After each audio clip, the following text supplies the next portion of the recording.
Hey, hello. Thanks very much for coming, everyone.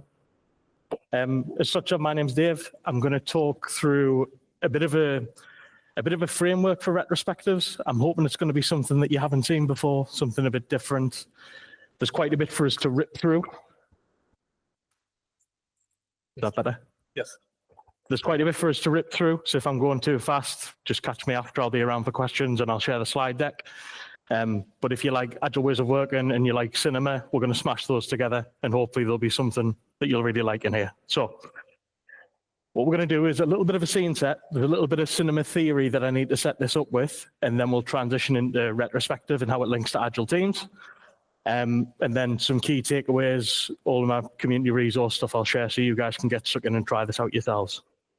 So before we get started, there's a big spoiler warning coming with this. I'm going to wreck all of these films as part of this. So if you haven't seen one of these and want to see them, I would suggest leave now, because these are all about to be spoiled. But there's a few questions I'm going to work through as we go through this. It might help you if you've got a little notepad. It's nothing heavy, but just to keep track. Think about your favorite film or your favorite films. All of those have got one thing in common that's sort of core to every story or every film. And that is a protagonist. Does anyone know what a protagonist is? Can anyone describe it to me? So we're looking at the leading character of a story, someone who's used to exemplify an idea, a concept, a theory, and drive that through the arc of a story. So here's some classic examples: Homer Simpson, Indiana Jones, Jack Sparrow, Moana. Tons and tons and tons. You'll know thousands of these. Next thing to think about, who is your protagonist? So in your story, think about your protagonist, think about who they are, think about what they do, think about what they're trying to achieve through the arc of their story. And every protagonist has got two things. They've got wants and they've got needs. These are very different, although they sound similar. Wants are external goals. These are going to be known to your character. They'll be unique to that character, and these are used to move the plot or move the story forward. Needs, on the other hand, are going to be internal goals. These aren't necessarily known to the character. These might be hidden. These might be opaque. They're universal to all of us, and these are used to drive the character through their arc, drive them through their development, through their growth. Let's look at this in the context of an example, because that's a little bit theory heavy. Does everyone know which movie this guy's from? I hope it's obvious. This is Arthur Fleck from The Joker, and he's got wants and needs. His want is to become a famous stand-up comedian and become successful doing that. His need is to take care of his mental health and address his long-term trauma. You'll remember in the film, he manages to achieve this one at the expense of that, which is a key sort of trope that we'll dive into as we go. So through wants and needs, there are only really 4 ways to end a story or a movie or any kind of creative endeavor like a novel. There's only 4 ways we can end it.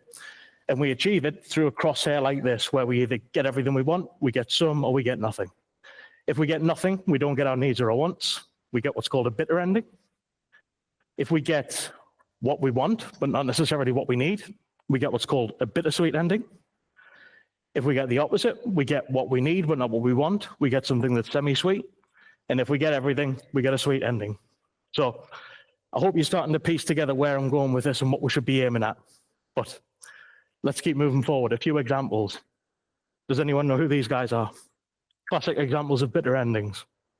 Any names? Anyone want to shout out? Michael Corleone, bingo. And we've got Jay Gatsby from The Great Gatsby. Both of these characters have wants and needs. Both of them get neither. Michael gets dragged into a life of crime that he didn't want to do and loses his family. Similar with Jay. He ends up not getting the woman that he wants and not getting the life that he wants either. Bittersweet endings. Another 2 characters. Does anyone recognize these? There's one easy one and one hard one. We've got Frodo Baggins and we've got Clarice Starling. These guys managed to get what they wanted, but not what they needed. Apologies, I've gone the wrong way around. They managed to get what they needed and not what they wanted. So Clarice wants to prove herself as an FBI agent by catching Buffalo Bill, which she does, at the expense of confronting and resolving past traumas. Frodo wants to destroy the One Ring, which he does, at the expense of being able to find himself in inner peace and has to leave the Shire. The opposite this time, semi-sweet ending, so a little bit more positive. If anyone knows who this guy is, 10 bonus points. Who? the character, Casablanca, what's he called? Rick Blaine. Rick Blaine manages to get what he needs at the expense of what he wants. He wants to be with Isla, but he lets her go to help her escape. Tony Stark, very similar, wants to defeat Thanos and save the universe, going back to a normal life, but sacrifices himself to do it. Moving forward, sweet endings. These should be very easy for people, but these are the guys who get it all. They win. These are the very sort of childish, simple stories. We've got Luke Skywalker and Marty McFly, both with the needs and wants, both managed to bag both managed to get a really sweet ending through the arc of their stories. And now think about, so you've had your favorite film, you've got your protagonist. Can you see the category that they fall into? Did they get a sweet ending? Did they get something in between? Or did they get a bitter ending where they get nothing? And from that, we can add in agile teams, scrum teams, because instead of thinking about a protagonist in the middle, we can unplug them and we can plug in a team. Your team similarly will have wants. Your team very similarly is going to have needs. They'll end on one of these four categories, depending on the iteration, the quarter, the initiative that they're working on. And they'll typically talk about that in a retrospective, which is why this talk is the four endings of a retrospective. Before we go too far with this, can anyone tell me what the purpose of a retrospective is without Googling the Scrum Guide? There's two things we're looking for. Sorry? You're right, but that's not what's in the Scrum Guide. Inspect and adapt pillars of Scrum. So what we're looking for are ways to increase quality and increase effectiveness. All sorts of ways to do that, but the general sort of theme of this is the more that we increase the quality and effectiveness of our teams in our retrospectives, the closer we're going to get to those sweet endings where we get what we want and what we need. So, a quick callback. Wants are going to be external. They'll be known to us, and these are going to be unique to us. Needs, on the other hand, are going to be internal. These might be hidden. These might be floating underneath the surface, and these are going to be universal to all teams. I'm hoping already, as an Agilist, you can sort of see these are probably more the things that you need to care about as an Agilist or a coach or one of those glue rules, more so necessarily than the obvious want stuff. So let's do a quick example. Let's imagine that we've got a new team that's going to revamp the UI of an existing e-commerce platform. It's going to enhance the UX and they want to increase the conversion rates ultimately. The wants could look something like this. We want to deliver on time. We want to get good customer satisfaction scores. We want a little bit of recognition and praise, and we want to boost conversion rates ultimately. This is the stuff that we want to do. And you can imagine this is fairly obvious to everyone in the organization, everyone on the team, everyone in the management, everyone in the leadership. This will be the stuff that we know that we're going for. However, the needs, these might not necessarily be known to everyone, especially the team themselves.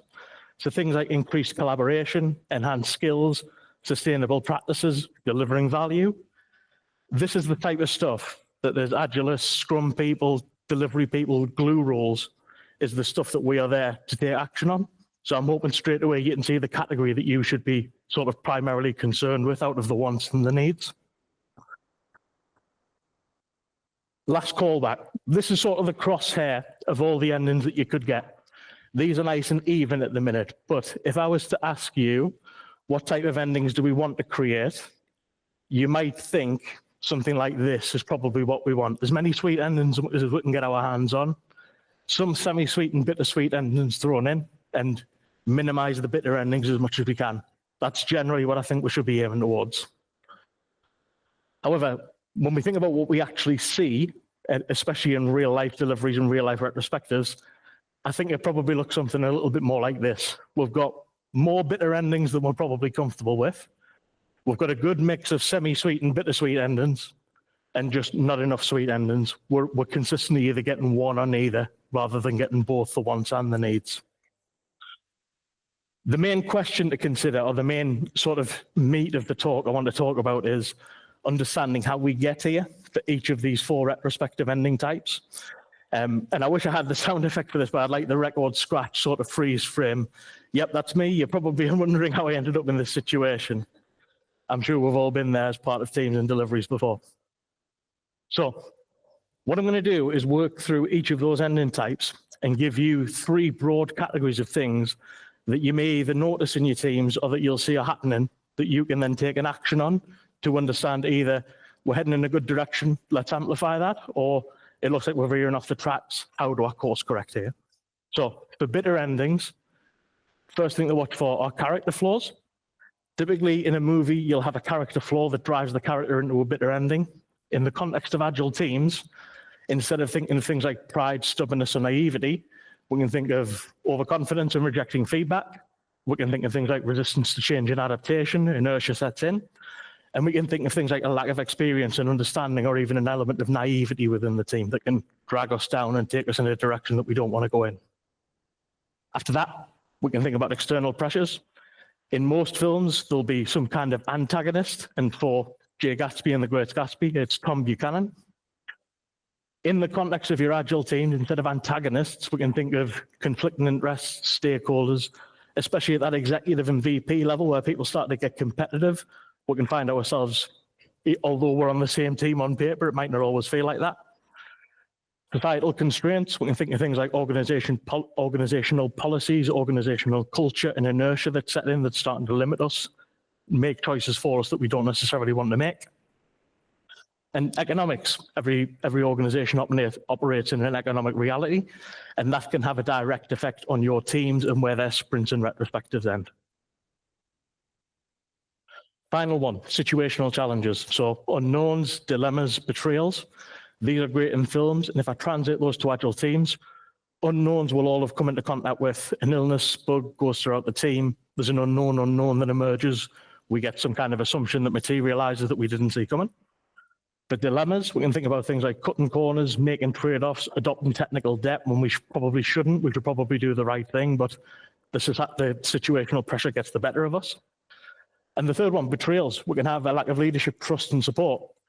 And especially within sort of a core delivery team where we are in as that glue role, it's important for us to act in a way that we aren't exemplifying that behavior. We are there to ensure that we do what we say we'll do. There's no surprises. We are sort of authentic and have a high level of integrity in the way that we deliver. So that gives us bitter endings, 3 key bits to watch for. If I move forward from then to bittersweet endings, we've got another 3. So bittersweet, remember, is where we get what we want, but not necessarily what we need. Unresolved inner conflicts, so external wins and inner losses, or making a compromise. In the context of an Agile team, you can think of this of, on paper, we're achieving the goals, but in reality, we know we've cut corners to get there, or we've adopted technical debt to get there, or we're playing with the numbers to make it look better than it really is. Similarly, for compromises, we can feel conflicted about the ethical implications of things that we've done to succeed. This, I often like to talk about putting unnecessary pressure on the team to get things done, asking them to work extra hours, asking them to burn the candle at both ends, incentivizing that weekend work, and when we don't necessarily need to if we can improve the delivery vehicle. Partial fulfillment of desires, so maybe having a win in some ways that's not in another. So very similar sort of ideas. When we think of past successes, we can think of delivering projects successfully, but missing out on the additional goals for improvements and innovations. So you can think here of, we're getting what we want, but all of the needs are going unaddressed. We've decided to make a trade-off here to get a paper win when there's other stuff that we could have done instead. And finally, personal sacrifices. So as I just touched on, there's a lot of sort of tropes, storylines, and concepts within films around self-sacrifice. And I don't think your Agile teams or Scrum teams are too far away from that. We can think about things like achieving project goals at the expense of work-life balance and relationships. We stay later, we sacrifice personal time to get the job done. There's always going to be a place for that, but I think if that's becoming an emergent pattern or a habit within your team, that's a signal there's something going wrong.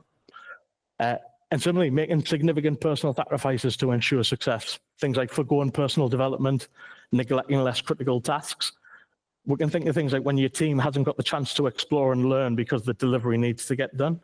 We can think of things like we are neglecting the overall hygiene and health within a code base. We're letting technical debt stay around for far longer than it should in the interest of getting delivery done. And again, that's in some ways that's on us for not making that story more transparent and selling the benefits. But this is a really good indication that you're heading for an end and that you probably don't want if you're working as part of your team. Okay, that's bittersweet. Let's move to something a bit more positive now. So, semi-sweet. We get what we need, but not necessarily what we want. So growth and development, and Elizabeth Bennet in Pride and Prejudice is a great example of this. We build self-understanding, we grow and mature, and we sort of recontextualize what success looks like in the team. And for Agile teams, this can mean the team gain a much deeper understanding of their work and their contributions and how they can become more truly effective and deliver real value. And the team can start to build a deeper appreciation for that continuous growth and development instead of just concentrating on delivery for delivery's sake. We can think about delivery, but also what else can we bring along on that journey? Putting needs over wants. So again, talking about the trade-off previously where we get a bittersweet ending where we go for what we want at the expense of what we need. We flip that trade-off this time. We go for what we need instead of what we want. So we're focusing on more of the essential stuff, the stuff that we as Agilists are there to incentivize and grow within a team. That might come with some short-term pain in terms of missing goals or missing some of those wants initially, but over time, the needs and addressing those should have the natural follow-along of the wants being more successfully achieved over time. And there's a bit in there. The team are now much more able to sensibly commit to stuff that's achievable. We're not going to sign ourselves up for death marches and sign ourselves up to initiatives that we feel are doomed from the start. There's a much higher level of transparency around we feel we can do this or we feel we can't. Here's what we can do instead. And final one, unexpected outcomes. So things like find and enjoy or happiness grew from Despicable Me is a great example of that. And discovering purpose or rediscovering purpose in some ways.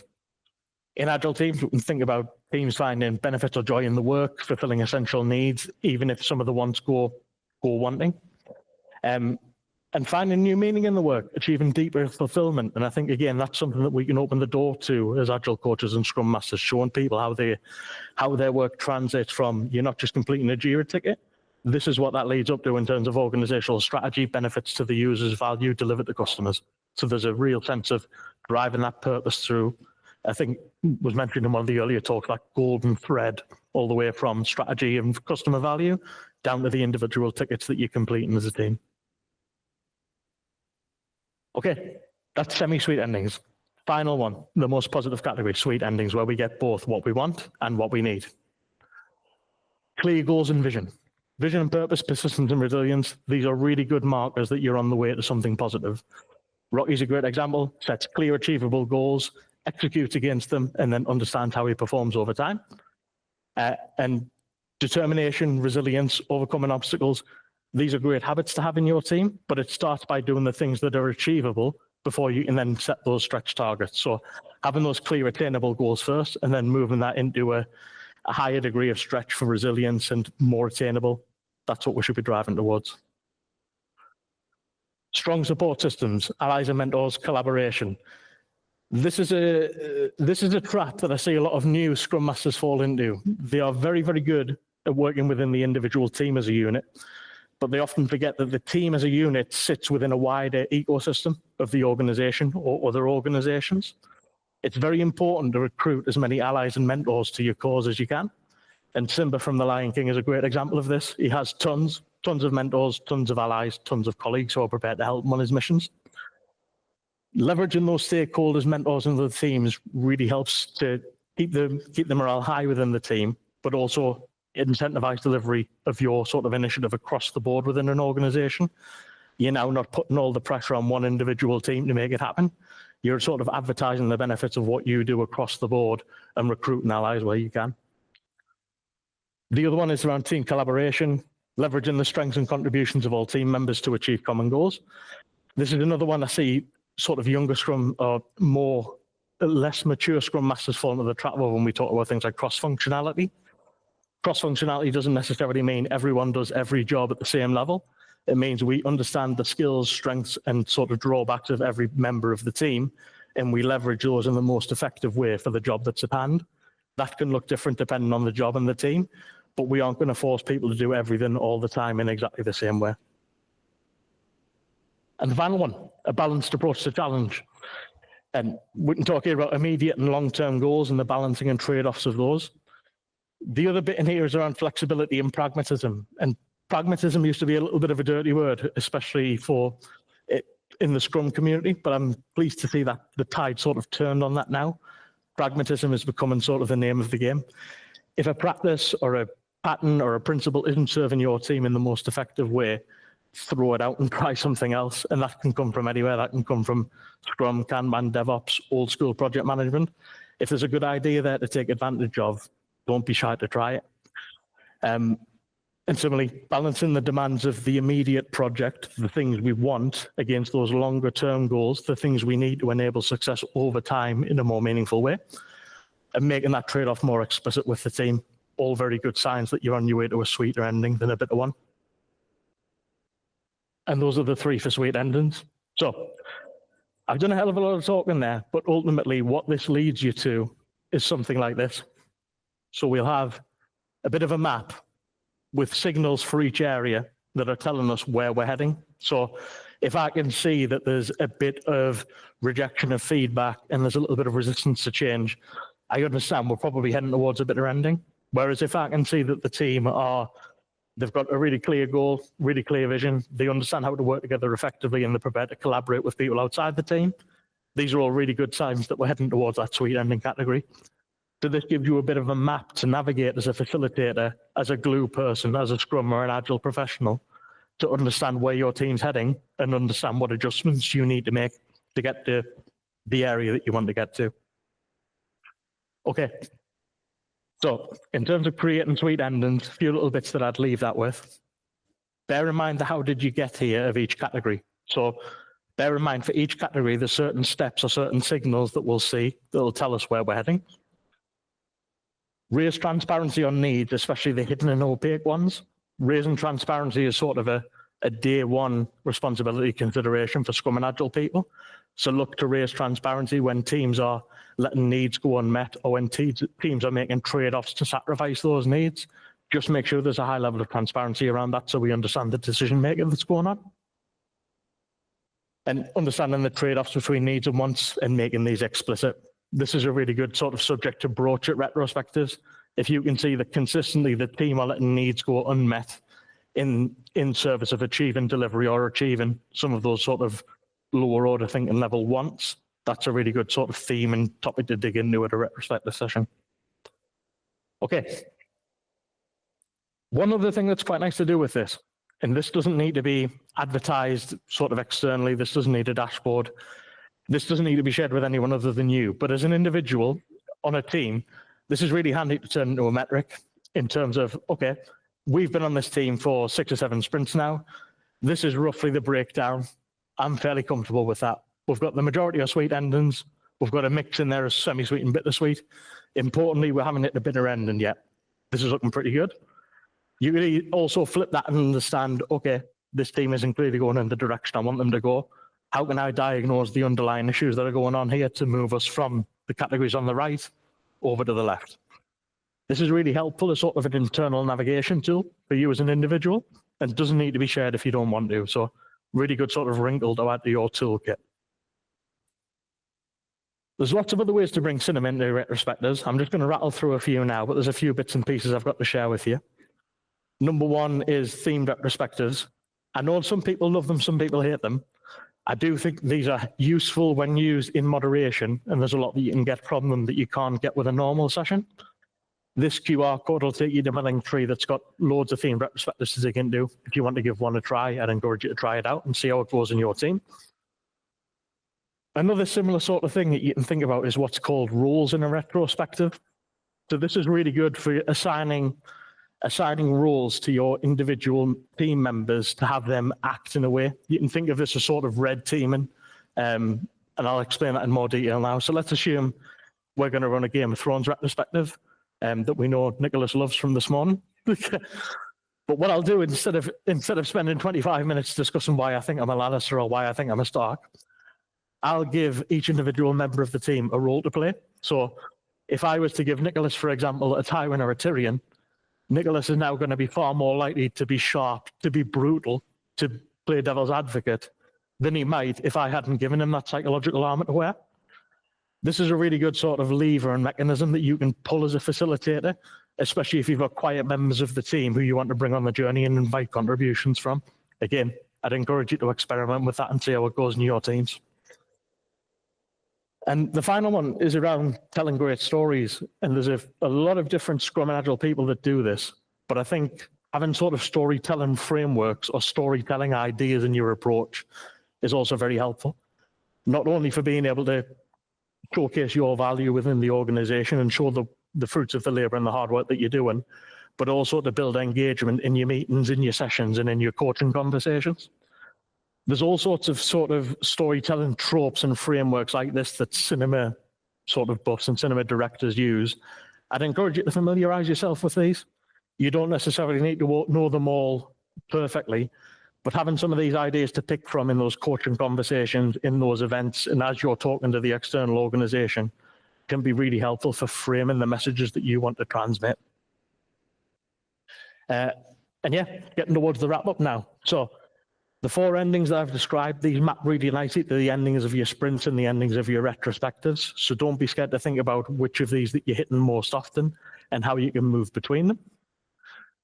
Use it as a tool to assess your effectiveness and steer your sessions and steer your sprints as needed. As I say, you don't need to wait for your retrospective to turn into a car crash before you take some action. If you can see some of those bitter ending signals coming up in the first week or so, don't be scared to get stuck in and try and turn the tide on that. As that glue person, that's what you're there to do. This is a really good way to embed a new metric. As I say, you don't need to take that beyond the team. You don't need to take it beyond yourself. Just really helpful for you to navigate and understand where you can provide more value. And don't be scared to look beyond the 4 endings that I've talked about with some of those retrospective techniques, templates, and ideas. If you want to take away one thing from this session, I hope it is this. This is what we should be driving at. As many sweet endings as we can get our hands on. A dose of semi-sweet and bittersweet endings, we can use those judiciously, especially as an experienced practitioner, to create those learning moments or allow the team to build some lived experience when we make trade-offs that we shouldn't or we adopt things that we shouldn't, and minimize the bitter endings as much as we can. Okay, and I think that takes us to the end. So thank you very much. I've done a lot of talking. I hope that was helpful. And if anyone's got any questions, please hit me with them.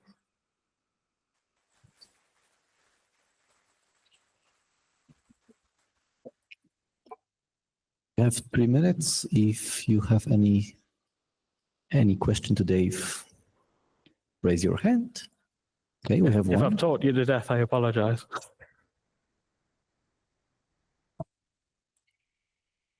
Does this role-playing game during retro make your teamwork more engaged? So does this gamification of your retro, making this all roles, does it help in your team to create more effective collaboration, increase engagement? Yeah, you've sort of you've drove right between the lines there and got exactly what I'm getting at. When I give these roles out, it not only increases the engagement within the session, but makes us more likely to find those quality and effectiveness improvements that we should be looking for in any retro. So it's great in that it gets everyone talking and brings quieter voices in, but ultimately it's in service of finding those ways to improve, which is what we should always be driving at. So the risk I hear with these, or the only major risk I see is as a facilitator, it's very easy to fall in love with your own creation and think, I've made a Game of Thrones retrospective, you're going to enjoy this. Have fun now. And you can't force that to happen. You've got to be there to serve the overall purpose, which is get more effective. So yeah. Okay, we have 1 more minute, but if there are any questions, thank you.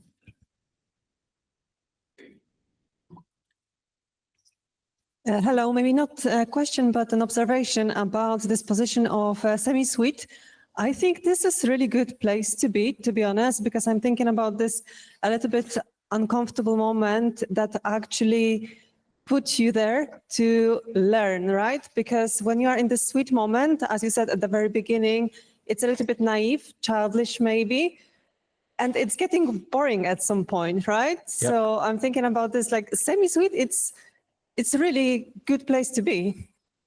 It can be. It's not a good place to stay forever. It's a good place to get to, and it's definitely a step on the journey to getting the more sweet endings. But again, it's very easy to think, well, I've got them to here, this is enough. It's important to keep going, because What you'll do by achieving more sweet endings is you'll start to recontextualize those wants and make them more relevant. And once you've done that, it makes much more sense to get both now. I hope that makes sense. But yeah, you're absolutely right, yeah.